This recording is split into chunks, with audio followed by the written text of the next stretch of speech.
सबसे पहले ध्यान दे देंगे कि ये ग्रीन के बराबर होगा और ये येलो के बराबर होगा। तो आयत आपको पता है, और एक इसमें डंडा खींचा हुआ है, ये दोनों बराबर भागों में बांट रहा है। ABCD एक क्या है, आयत दिया हुआ है जिसका विकर्ण आपको बोला है कि एक बार भाई A से C तक मिला लो, वो वर्ग सिद्ध करना है। और दूसरा सवाल में बोला है कि BD, ये दूसरा फिगर, इसको काट के एक बार बताओ, और इसको फिर हम लोग क्या सिद्ध करना है कि ये समद्विभाजित करता है। तो ये आसानी सिद्ध हो जाएगा, थोड़ा इसको ध्यान देंगे।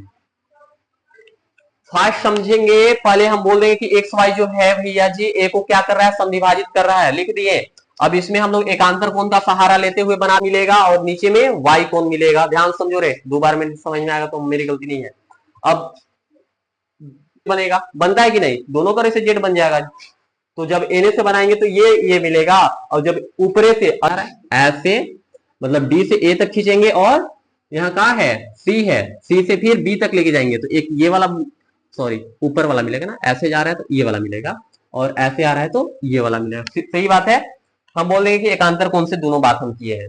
दूसरा बात आपको पता है कि भैया ये बोलवे किया है कि आयत है, तो ये वाला बराबर हो जाएगा, बात खत्म। तो ये लिख दिए।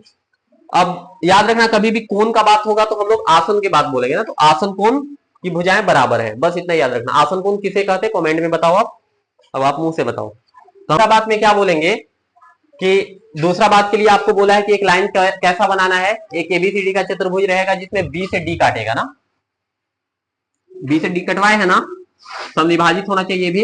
अब इसमें ध्यान से देखो, इसमें भी एकांतर कैसे बनेगा, एने से ले जाके इन्हें उठा देंगे तो उठेगा तो ये वाला कोण, और बैठेगा तो 3।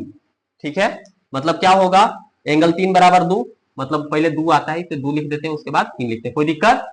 तो ए से बी जाएगा, बी से डी जाएगा, डी से सी जाएगा, तो 1 बनेगा, यहाँ पे जी 4 बनेगा, तो बोल देंगे कि हाँ बराबर है। मेन बात है वर्ग की भुजाएं बराबर हो जाएगी। क्यों बराबर हो जाएगी, क्योंकि हम चारों को बराबर कर दिए एंगल को।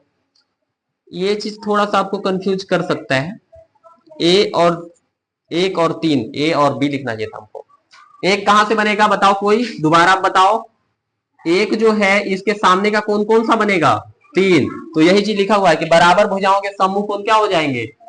अब बराबर भुजा कैसे बनेगा, तो ये वाला भुजा ये भुजा के बराबर हो जाएगा, ये भुजा के बराबर हो जाएगा, क्योंकि वो वर्ग सिद्ध कर दिए। वर्ग कहां सिद्ध किए, तो यहाँ पे देखो। तो हम बोल सकते हैं कि जितना 1 और 2 पूरा एंगल मिला के, और जितना 3 और 4 दोनों एंगल मिला के क्या हो जाएंगे, बराबर हो जाएंगे। कि बी डी ए को, बी और डी को क्या कर रहा है, समद्विभाजित कर रहा है।